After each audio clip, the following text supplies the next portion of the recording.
نحمدہ و نصلی علی رسولہ الکریم۔ میرا آج کا موضوع ہے نماز۔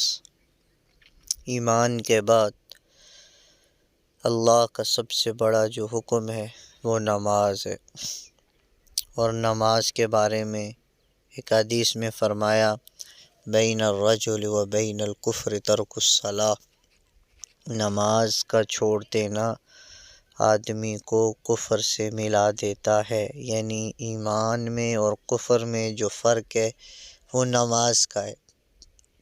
جو یہ آدمی نماز چھوڑتا ہے تو وہ کفر کے قریب ہو جاتا، اور نماز اللہ کے نبی نے فرمایا میری آنکھوں کی ٹھنڈک ہے، جنت کی کنجی ہے، شیطان کا منہ کالا کرتی ہے، اور قبر کا نور ہے۔ اب ہم دیکھیں ایمان کی کمزوری ہے، اس وجہ سے ہم نماز نہیں پڑھ پاتے،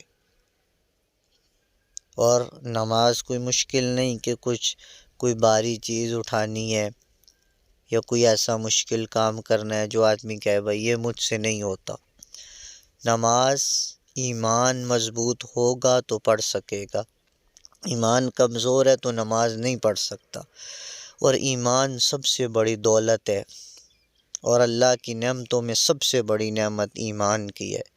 اللہ کے خزانوں میں کوئی سب سے قیمتی چیز ہے تو وہ ایمان ہے۔ تو نماز نہ پڑھنا اس بات کی دلیل ہے کہ اس کا ایمان کمزور ہے، اور کمزور جو چیز ہوتی ہے وہ زیادہ دیر تک نہیں ٹھہرتی، وہ ٹوٹ جاتی ہے، وہ ختم ہو جاتی ہے۔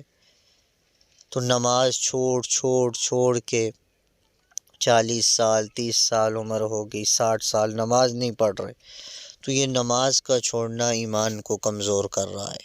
اور ایمان کہیں ایسا نہ ہو ایک وقت آئے کہ ہمارا ایمان ہمارے ہاتھ سے نکل جائے، لہٰذا اپنے ایمان کی فکر کی جائے، اپنی نماز کی فکر کی جائے، اور نماز پڑھ کے اللہ کو راضی کیا جائے۔ اپنی آخرت کی تیاری کے لیے نماز کو لازم پڑھنا۔ اگر نماز نہ پڑھے بغیر، نماز بغیر موت آ گئی تو بہت بڑی ہلاکت ہے، بہت بڑی ناکامی ہے، اور بہت پچھتاوا ہوگا۔ لہٰذا دعوت فکر یہی ہے کہ 5 وقت کی نماز کا اہتمام کیا جائے، دوسروں کو بھی دعوت دی جائے۔